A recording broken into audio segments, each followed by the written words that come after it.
Hi guys! Magandang araw. Today, bahagi ko sa inyo kung paano gagawa ng papaya soup o kojic. Ito, meron tayong glycerin clear base soap. 2 kilo yan guys. Ito naman ay 1.5 kilo. Then, 2 latang evaporated milk. Ihalo natin. Ayan guys, umpisahan na natin. Let's go! Una, lumayin natin itong papaya. Ayan. Alisan natin ang buto. Hindi kasama ang buto guys ha. Alisan natin ang buto.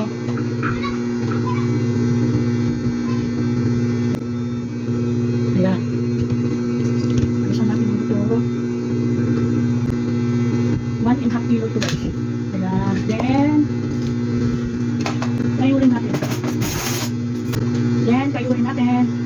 Ilagay natin dito. Ito ang gamit ko dito.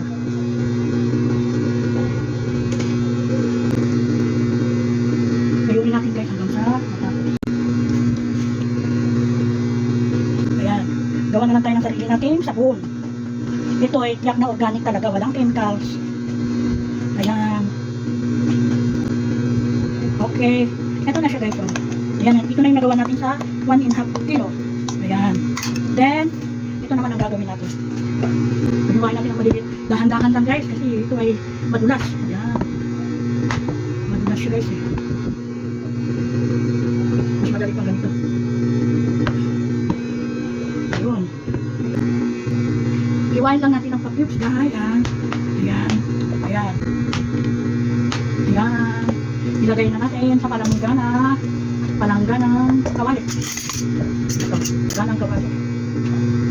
Ayan. Tabi muna natin yan guys. Dito na tayo.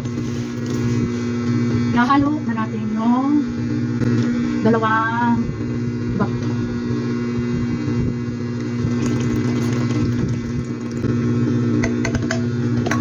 Diba guys? At halo-halo yun. Ito. Pwede nang kainin ito. Dahil gatas yun. At saka ito ay papaya. Pwede na siyang kainin. Ang sarap. Bango. Ang sarap guys. Ayan. Halo-halo lang natin. Halo ulit. Then, sabi natin.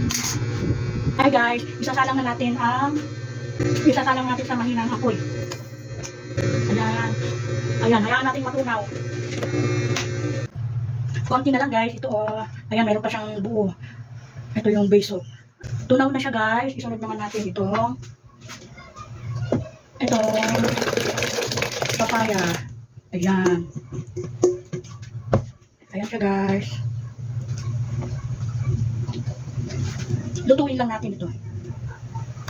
Yeah. Ayan. Pag natunaw na siya guys. Okay.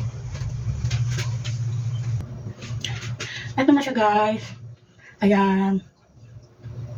Ayan o. Ayan o.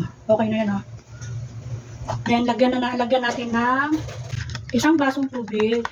2 kutsarang asin. Ayan. Ayan guys, ihalo na natin.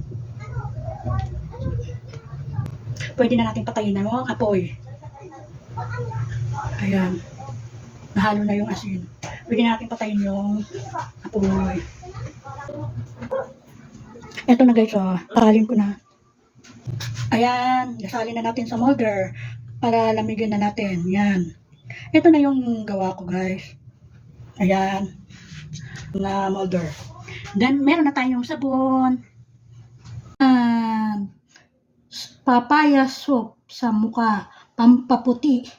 Organic. Okay, guys. Thanks for watching.